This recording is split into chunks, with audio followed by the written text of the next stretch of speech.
Yeah, g'day folks. It's the day after when I filmed what I'd found in that wheelbarrow full of sand. So nothing's changed. It hasn't rained or anything. I've left all of the contents of what I pulled out of that sand here on the table, and I've squashed it down a bit, just with the end of a chopstick. So there's a fair bit of stuff in here. Different coloured stuff. That clay looks like it's come from like a beige sand or something. That is a rock. I'm even going to investigate that further. I'm going to have to hit it with a hammer.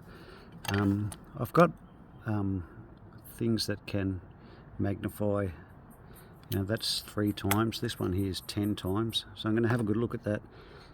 I haven't looked with the magnifiers just yet, but it appears to be something that's been made like cement and sand, and then it's gone rock hard. So the sand, it's got lots of different stuff in it. So it got contaminated. My conclusion is it got contaminated at the yard, not at the quarry, not in a truck. I think it got contaminated. This is my Sherlock Holmes coming out in me. I think this has been shoveled up, picked up off the ground, and placed into a bag and sold as a bag of yellow bricky sand. But they've been scraping along the lower part of the bay, probably concrete floor, and they've picked up all this other rubbish, and it's gone into the bag. And I don't think they've probably, it hasn't been done intentionally. It's just something that garden supply is going to have to work on with their staff, because I like going in there. It's a yellow sand, so if you don't sell yellow sand, then you're safe.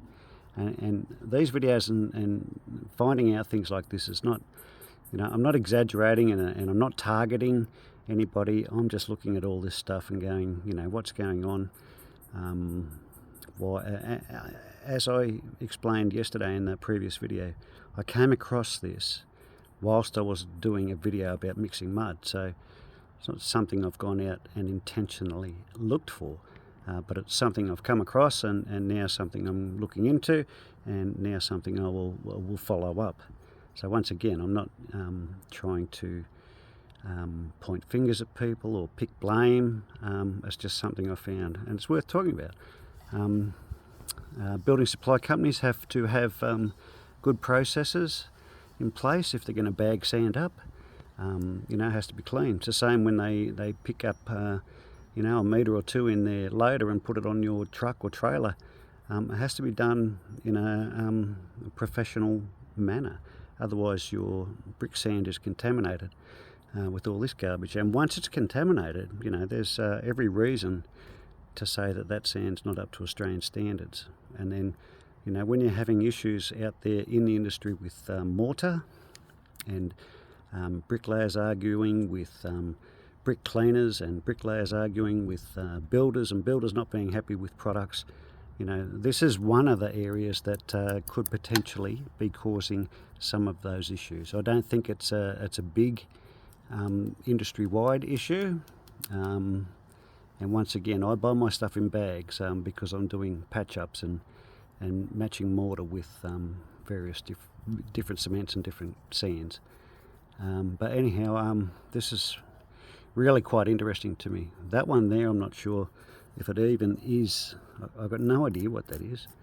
I think that's crushed up scoria also, and that was scoria, or it's just a different colour. There's some different sand there, and there was some certain